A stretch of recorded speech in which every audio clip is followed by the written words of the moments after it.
Good morning students. चलिए start करते हैं अपना चैप्टर 10th साइंस का, लाइट, रिफ्लेक्शन एंड रिफ्रैक्शन।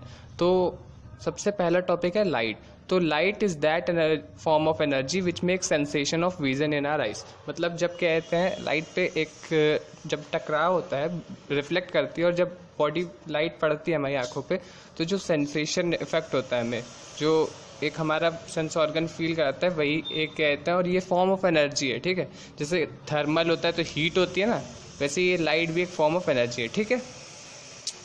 अब देखिए आगे, and the branch of science in which we study properties of light is called its optics, ठीक है। अब देखिए, light is a small part of broad electromagnetic spectrum. ये थोड़ा सा डिफिकल्ट टॉपिक है, ये आपके कोर्स का नहीं है, तो ये बस ऐसे ही बता दिया आपको, ठीक है। चलिए अब आगे बढ़ते हैं हमारे luminous and non luminous objects, ठीक है। तो luminous objects, the objects which emit light are known as luminous and which do not emit light are non luminous. तो ल्यूमिनस ऑब्जेक्ट में आ जाएगा सन, स्टार्स, और नॉन ल्यूमिनस में आ जाएगा मून, अर्थ। अब एक बच्चे ने पूछा था मून नॉन ल्यूमिनस क्यों है, क्योंकि वो सन की लाइट को रिफ्लेक्ट करता है, इस वजह से नॉन ल्यूमिनस, ठीक है। तो अब transparent, opaque and translucent substance देख लेते हैं, ठीक है। तो ट्रांसपेरेंट सब्सटेंसेज आर दो substances which incident light and the light passes through full solution, ठीक है।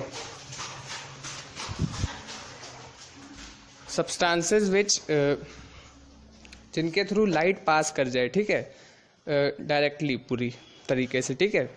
ट्रांसलूसेंट सब्सटेंसेस जिसकी थ्रू पास लाइट पास करे लेकिन थोड़ी हल्की हल्की, ठीक है। लाइट मतलब कोलॉइडल सॉल्यूशन होता है, जैसे लाइट जिसमें पानी और आपका सोप का सॉल्यूशन होता है, तो उससे लाइट आपकी पूरी पास नहीं होती, ठीक है, तो उसे ट्रांसलूसेंट कहते हैं। और द ओपेक सब्सटेंसेस होते हैं जिनके थ्रू लाइट पास ही ना कर पाए, ठीक है।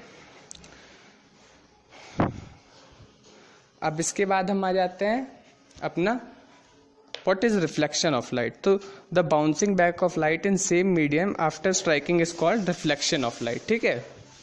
तो जब सेम मीडियम में लाइट टकरा के बेंड हो जाती है तो उसे हम रिफ्लेक्शन ऑफ लाइट कहते हैं, ठीक है। इसके बाद आ जाते हैं हम अपना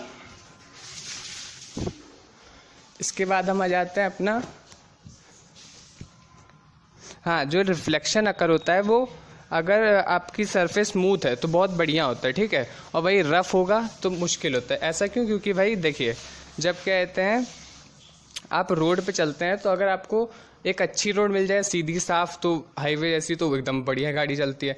अगर थोड़े से गड्ढे वड्ढे आ जाए तो आपको दिक्कत होती है, ठीक है। तो वही हाल है इसका भी, लाइट का भी, रफ सरफेस पे मुश्किल होती है। अब आ जाते हैं सबसे important topic, laws of reflection. यहाँ से आपको क्वेश्चन मिल सकता है, तो दोनों लॉज अच्छे से याद रखना है आपको। तो पहला लॉज है the angle of incidence is equal to angle of reflection. मतलब जब लाइट स्ट्राइक करती है किसी सरफेस पे, तो जो लाइट आ रही होती है उसे इंसिडेंट लाइट कहते हैं, और जो लाइट फिर टकरा के वापस जाती है उसे हम रिफ्लेक्टेड रे कहते हैं, ठीक है। तो इनके बीच में जो ये दो एंगल बनाती है, इंसिडेंट रे और रिफ्लेक्टेड रे, नॉर्मल के साथ, ठीक है, जो सरफेस होती है उससे एक रे नॉर्मल खींची जाती है, तो उससे जो एंगल बनता है इंसिडेंट और रिफ्लेक्टेड का, उसे हम एंगल आई और एंगल आर कहते हैं, ठीक है। तो वो हमेशा बराबर होता है, angle incident equals to angle of reflection. और सेकंड जो होता है पॉइंट, जो कि सेकंड लॉ है, the incident ray, the reflected ray and the normal ray are lie on the same plane, ठीक है। ये दो लॉज बहुत इंपॉर्टेंट है, तो इसे याद रखिएगा। अब आ जाते हैं हम अपना स्फेरिकल मिरर्स पे। So the curved mirrors whose reflecting surface is spherical are called spherical mirrors, ठीक है भाई। तो ये तो बहुत आसान था कि भाई जो कर्व्ड मिरर में छोटा सा पार्ट काट दिया था, तो कर्व्ड सरफेस जो होती है इतनी, और जिनकी रिफ्लेक्टिंग सरफेस स्फेरिकल होती है उसे स्फेरिकल मिरर्स कहते हैं, ठीक है। अब इसमें भी दो टाइप्स हैं, ठीक है, कॉनकेव मिरर और कॉन्वेक्स मिरर। तो concave mirror, these mirrors are converging, ठीक है। कॉनकेव से कन्वर्जिंग याद रखिएगा, ठीक है। तो concave mirrors are converging mirrors, so they use to converge the light. मतलब एक पॉइंट पे लाइट को फिक्स करा देते हैं, पॉइंट पे कन्वर्ज करा देते हैं, मतलब एक ही पॉइंट पे सब लाइंस इंटरसेक्ट कर जाते हैं, ठीक है।